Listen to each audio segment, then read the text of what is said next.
Olá, oitavo ano, beleza? Tranquilo? Vamos continuar a nossa aula, né?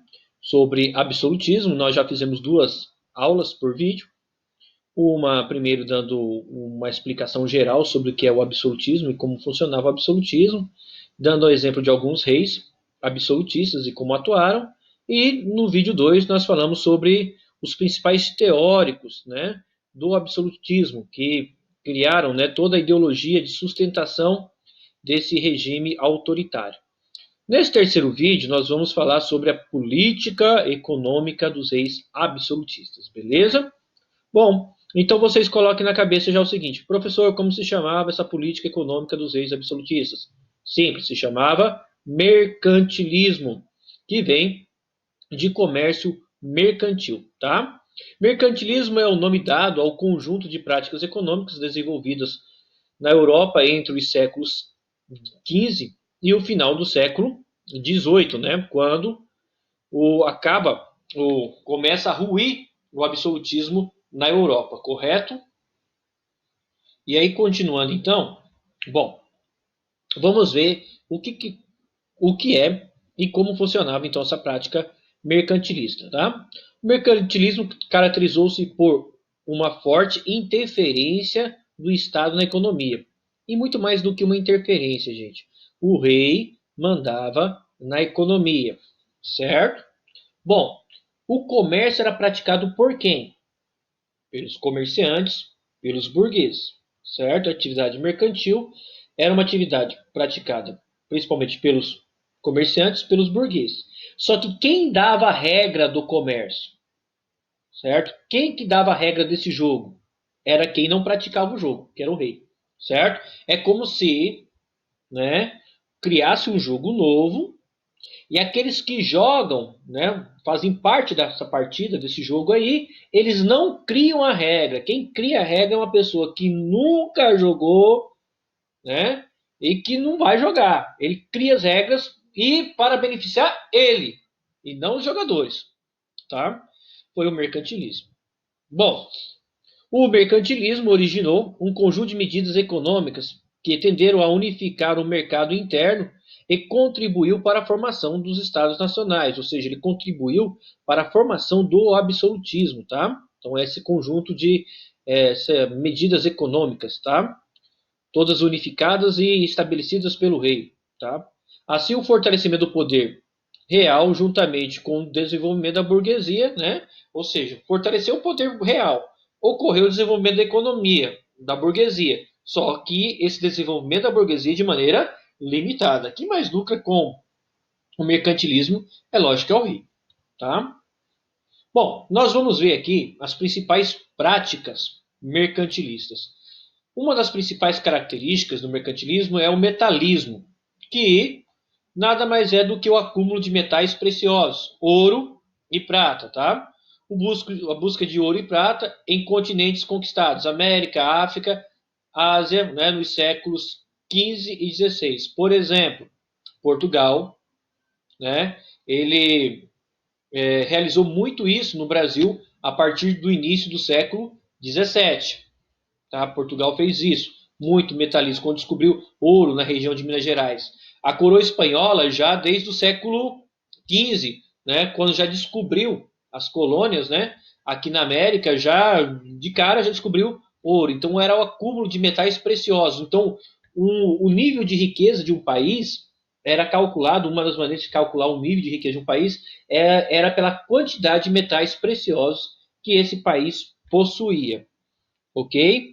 Bom, outra característica do mercantilismo fácil que é a balança comercial favorável, certo? Ou seja, as exportações deveriam ser maiores do que as importações. Em outras palavras, um país, um estado absolutista tinha que vender mais do que comprar, certo? A minha receita é maior do que a minha despesa. Aí eu tenho uma balança comercial favorável, eu tenho um superávit. Quando ocorre o contrário, eu compro mais do que vendo, minhas importações são maiores do que as minhas exportações, aí eu tenho uma balança comercial desfavorável. Eu tenho um déficit, ok? Então, no mercantilismo, você tem um Estado forte que controla essa balança, que vai ser marcada pelo protecionismo, né, pelo protecionismo e o nacionalismo econômico, tá? Então, para diminuir as importações, o que você vai ter, tá? O aumento das taxas alfandegárias e leis que vão restringir essas entradas de mercadorias, tá? Agora, para aumentar as exportações, você vai ter o quê? O desenvolvimento das manufaturas, a criação de monopólios, ou seja, só comprar e só vender. Por exemplo, esses monopólios vão ser vistos no Pacto Colonial, né, com relação ao Brasil e Portugal. Né? O Brasil é obrigado a comprar e vender só da sua metrópole. Né? E a exploração, o colonialismo, a exploração da colônia. Isso faz com que se tenha uma balança comercial favorável. A exploração das colônias, desde as matérias-primas, das riquezas que tem ali, os metais e até a mão de obra ali. Ok? Bom, e aí esse monopólio comercial se dá, como eu falei, no slide anterior, em cima do pacto colonial, certo? Ou seja, da América para a Europa, vamos resumir assim, da América para a Europa, saía matéria-prima barata e voltada para produto manufaturado caro. Então vamos pegar, por exemplo, o Brasil. O Brasil era colônia de Portugal. Então havia o pacto colonial. Por que se chama pacto colonial? Porque somente a colônia tem obrigações e deveres. A colônia é obrigada a comprar e vender somente da sua metrópole. A metrópole é livre para comercializar com quem ela quisesse. Então o Brasil era obrigado a vender suas mercadorias e comprar as suas mercadorias de Portugal. Okay? Então saía do Brasil matéria-prima barata e voltava produto manufaturado caro. A principal matéria-prima que saía do Brasil, no caso, era cana-de-açúcar, além da grande quantidade de ouro que saiu do Brasil também, né, na forma de imposto, o quinto real, 20%, né, do que se descobria aqui, né, no mínimo, né, do que se explorava aqui, ia para Portugal. Tá? Bom, o protecionismo. O que é protecionismo? Proteção das indústrias nacionais através do aumento de taxas para produtos importados e a redução das taxas para produtos exportados. Ou seja, eu sou o rei de um país. Eu não quero que determinado produto entre no meu país. Eu não quero importar. Então, o que eu faço com o imposto? Aumento. Porque aí, consequentemente, esse produto vai custar mais caro no meu país e ninguém vai se interessar em pagar caro em determinado produto. Agora eu preciso, esse produto tem falta no meu país. Eu preciso comprá-lo. Aí eu abaixo o imposto sobre importação.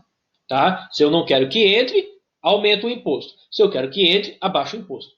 A mesma coisa acontece com a exportação. Quero exportar determinado produto, então eu abaixo o imposto de exportação para esse produto ficar mais caro e estimular a sua exportação. Não quero que esse produto seja vendido para fora, quero que ele seja vendido aqui. Precisamos desse produto internamente. Então eu crio barreiras aumentando a taxa de exportação. Então, através do imposto, você controla importação e exportação, certo? Desde deixando mais barato ou mais caro. E o desenvolvimento da marinha para a busca de novos mercados. Assim inicia-se o movimento das grandes navegações, o desenvolvimento de embarcações cada vez mais rápidas, melhores e com maior capacidade de carga, carregar mercadorias, tá? Porque vai virar uma constante agora, atravessar o Atlântico, né? Ou viajar pelo Atlântico, né? América, Europa, África, de África para América, isso vai se tornar uma constante, então precisa de um desenvolvimento naval muito grande, tá?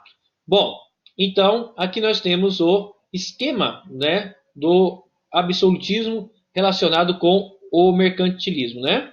O absolutismo ele começa a se formar já no final, né, da Idade Média ali já começa, né, a formar e ele tem, né, seu ápice aí, seu auge no período da Idade Moderna, após a queda do Império Bizantino em 1453, tá? Então, entre os séculos XV ao século XVIII, você tem ali a estrutura absolutista, tá?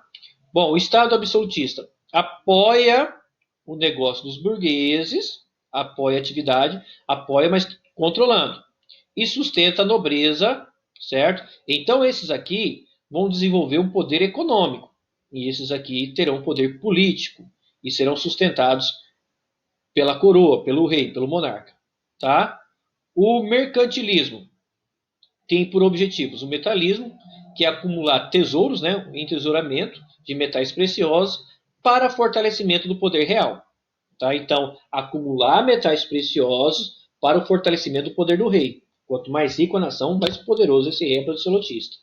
E os meios: protecionismo, colonialismo, pirataria e balança comercial favorável. Então, essas são as características do mercantilismo, que foi a política econômica adotada pelos reis absolutistas. Ok, meninos? Então, aqui nós finalizamos nosso terceiro vídeo e finalizamos o nosso assunto sobre absolutismo, desde suas características políticas, econômicas, dando exemplos de reis e os teóricos que sustentaram toda essa ideia, né, de absolutismo.